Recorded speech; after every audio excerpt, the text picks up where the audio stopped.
ወደ ሳምንቱ አጫጭር የሳይ ቴክ መረጃዎች ስናመራ በቀዳሚነት የምናገኘው የሐረር ትሎችን ግራፊን እና ካርቦን ናኖ ቲዩቦችን በመመገብ እጅግ ጠንካራና ኤሌክትሪክ ማስተላለፍ የሚችል የሐረር ክር መስራት እንደሚቻል ያሳየውን ጥናት እናገኛለን። እንግዲህ የሐረር ክር በዓለም እጅግ ተፈላጊና ታዋቂ ክር አይነት ነው። የሐረር ክር ሲታይም ሆነ ሲነካ ከመለስለሱም ባሻገር ወደ አድማጭ ተከታታዮቻችን ያው እጅግ ጠንካራና ተፈላጊ የክር አይነት ነው። በቤጂንግ ከተማ ሲንግዋ ዩኒቨርሲቲ ተመራማሪዎች ያካሄዱት ይህ አዲስ ጥናት እጅግ ጠንካራ የሆነና ኤሌክትሪክ ማስተላለፍ የሚችል የክር አይነት ለማግኘት የሐረር ትሎችን የግራፊንና ካርቦን ናኖ ቲዩቦችን በምግብ ስርዓታቸው ውስጥ ማዋሃድ እንደሚቻል አሳይተውናል። እንግዲህ ግራፊን የአንድ አተም ቅጥነት ያለው ካርቦንን የያዘ ማቴሪያል ሲሆን ይህ ግራፊን የዓለማችን እጅግ ቀጭንና በጣም ጠንካራ ብሎም ሙቀትንና ኤሌክትሪክን ማስተላለፍ የሚችል ማቴሪያል ነው። በብዛትም በባትሪዎች፣ በኤሌክትሮኒክስ መሳሪያዎችና በኃይል አመንጭ መሳሪያዎች ተፈላጊ ነው። ግራፊን የሐረር ትሎች እንግዲህ የበለስ ቅጠሎችን ይመገባሉ። እነኚህን ቅጠሎች ላይ በውሃ የተዋሃደ የግራፊን ወይንም የካርቦን ናኖ ቲዩብ በመርጨት የሐረር ትሎቹን አመጋገብ ስርዓት ውስጥ በማካተት ማለት ነው ለውጦችን ማየት እንችላለን። ከጥቂት ጊዜያቶችን በኋላ የሐረር ትሎቹ እጅግ ጠንካራና ኤሌክትሪክ ማስተላለፍ የሚችል የሐረር ክር ይሰራሉ ማለት ነው። በዚህም እንግዲህ ከቀደምት ከሚሰሩት የሐረር ክር ጥንካሬ በ50% የላቀ ጥንካሬ ያለውን የሐረር ክር በዚህ ፕሮሰስ መስራት ተችሏል ማለት ነው። እንግዲህ በተመራማሪዎቹ እምነትም ይህ የናኖ ቴክኖሎጂና የባዮሎጂ ጥምር ቴክኖሎጂ ውጤት ለዘመናዊዎቹ ተለጣፊና ተለባሽ ኤሌክትሮኒክሶች ጠንካራና ስማርት ልብሶችን ጨምሮ ለሕክምና ንቅለ ተከላ ኢምፕላንት ሂደቶች ጉልህ ሚና ለወደፊቱ እንደሚኖራቸው አምነውበታል ማለት ነው። የመረጃው ምንጭ ቴክ2.com እና ናኖ ሌተርስ የተሰኙት ድህረ ገጾች ናቸው ማለት ነው።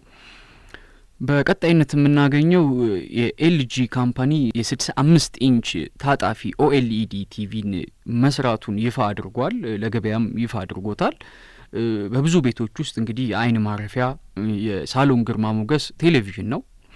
ቴሌቪዥኖች ደግሞ በሳሎን ውስጥም ሆነው በሚገኙበት ክፍሎች ውስጥ ከአገልግሎት ውጭ ሆነው ይህን ጥቁር ስክሪን ወይንም ብላክ ስክሪኑን ማለት ኦፍ በሆነበት ወቅት የሚታየው የጥቁር አራት ማዕዘን ቅርጽ መንፈስን የመረበሽ ባህሪ እንዳለው የተረዱት የኤልጂ የኢንጂነሮች እንግዲህ ታጣፊ ከአገልግሎት ውጭ በሚሆንበት ሰዓት ወይንም ቲቪው እየሰራ በማይሆንበት ሰዓት ተሰብስቦ ታጥፎ ወደ ውስጥ የሚገባ ብሎም ደግሞ በምንጠቀምበት ወቅት ምስሉን በምናይበት ወቅት ተሰብስቦ ወደ ላይ የሚገለጥ አይነት ቴሌቪዥን በአንድ ፕሬስ ብቻ ማለት ነው። አንድ ፕሬስ ስናደርግ ይታጠፋል። አገልግሎታችንን ስንጨርስ ፕሬስ ስናደርግ ደግሞ ለአገልግሎት ስንፈልግ ደግሞ ፕሬስ ስናደርግ ደግሞ የሚገለጥ ማለት ነው። እንግዲህ በጣም ሌክዠሪየስና የተቀናጣ አይነት ቴሌቪዥን ልንለው እንችላለን ውድ አድማጭ ተከታታዮች። ቢሆንም ግን ቴክኖሎጂው በጣም የሚገርም ነው። እንግዲህ በያዝነው አመትና በአሳለፍነው አመት የፈረንጆቹ 2018 ጨምሮ የተለያዩ የዘመናዊ የኤሌክትሮኒክ ዲቫይሶችን መገልገያዎችን ታጣፊ የማድረግ ሂደቶች በስፋት እየታዩ ነው። ባሳለፍነው አመት ማገባደጃ ላይ 2018 ማገባደጃ ላይ ፈረንጆቹ 2018 ላይ የመጀመሪያው በዓለማችን ፍሌክሲፓይ የተሰኘው ታጣፊ ዘመናዊ ስልክም እንደወጣ እናስታውሳለን። ስለዚህ የዚህ ነው ማለት ነው የዚህ ታጣፊ ዲቫይሶች እድገት እንግዲህ እያደገ መምጣቱን የሚያሳይ ነው። ኤልጂ ይህንን ቲቪውን ኤልጂ ሲግኔቸር ኦኤልዲ ቲቪ አር ብሎ ነው የሰየመው። ወደ ውስጥ የሚሰበሰብበት የራሱ የሆነ ስርዓት አለው። በቲቪ ስታንዱ ላይ ነው ተሰብስቦ ወደ ውስጥ የሚገባው። አገልግሎት ስንፈልግ ደግሞ ወደ ውጭ የሚወጣው 4K የምስል ጥራት 4K ሪዞሉሽን አለው። ኦኤልዲ የስክሪን ወይም የማያ ገጽ ያለው ሲሆን 100 ዋት ዶልፒ አትሞስ የስፒከር የተጣራ ድምጽ የሚያወጣ የስፒከር ሲስተምም አብሮት የተገጠመለት ነው። እንደ ሁሉም የኤልጂ ቲቪዎች እጅግ ሳቢና ምርጥ የምስል ጥራት እንዳለውም ተነግሮለታል። በዋጋው ረገድ ግን የተጠቀሰ ወይም ግልጽ ያለ ዋጋ ተመን አልወጣለትም። ቢሆንም ግን ውድ እንደሚሆን የተለያዩ የድህረ ገጾች ቴሌቪዥኑን ተነተኑ ባሉበት ወቅት እያሳዩት ይገኛሉ ማለት ነው። እንግዲህ ይህ ታጣፊ ስልክ ታጣፊ ቴሌቪዥን አንድ እርምጃ ወደፊት የሚያስኬድ ነው ማለት ነው በቴሌቪዥኖች እድገት ሁኔታ ላይ ማለት ነው። የመረጃው ምንጭ ቴክ2.com እና ኤልጂ ኒውስ ሩም የተሰኙት ድህረ ገጾች ናቸው። በቀጣይነት የምናገኘው የሆንዳይ አዲሱ ባለ ሮቦቲክ እግር መኪናን ለእይታ ማቅረቡን ነው። እንግዲህ ግዙፉ የደቡብ ኮሪያ ተሽከርካሪ አምራች ሆንዳይ ሞተርስ በያዝነው ሳምንት በላስ ቬጋስ እየተካሄደ የሚገኘው ዓለም አቀፍ የቴክኖሎጂ አውደ ራዕይ ላይ ነው እንግዲህ ይህንን አዲስ ባለ ሮቦቲክ እግር መኪና ለእይታ ያቀረበው።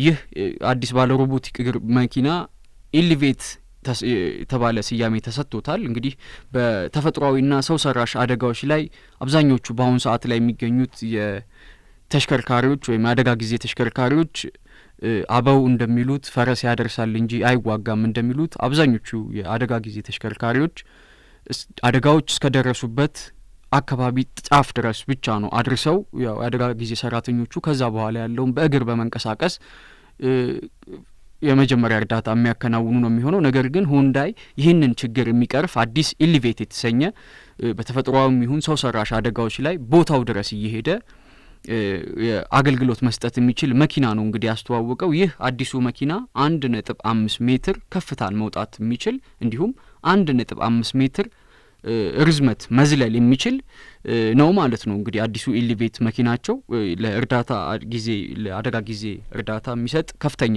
አገልግሎት እንደሚሰጥም አምነውበታል።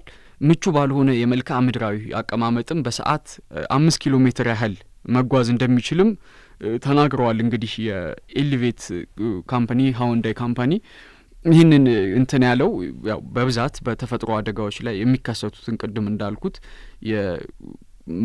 መሬት መንቀጥቀጥ ሊሆን ይችላል፣ ሱናሚ ሊሆን ይችላል፣ አንዳንዴም የበረዶ ግግሮች መንሸራተት ከተማዎችን እንትን ሲሉ ሲያጠቁ ይታያልና እነኚህን ችግሮች ለመቅረፍ የአደጋ ጊዜ መኪኖች ያው ቅድም እንዳልኩት ጫፍ ድረስ ነው ሄደው ማገልገል የሚችሉት። እነኚህ ግን ከፍተኛ የሮቦቲክ እግር ያላቸው አደጋዎች በሚሆኑበት ጊዜ ይህንን ሮቦቲክ እግራቸውን በማነቃቃት እነኛን ምቹ ያልሆኑ መልክዓ ምድራዊ ሁኔታዎች ተቋቁመው ቦታው ድረስ ሄደው እርዳታን መስጠት እንዲችሉ ተደርገው ነው ማለት ነው ዲዛይን የተደረጉት። የመረጃችን ምንጭ bbc.com ነው።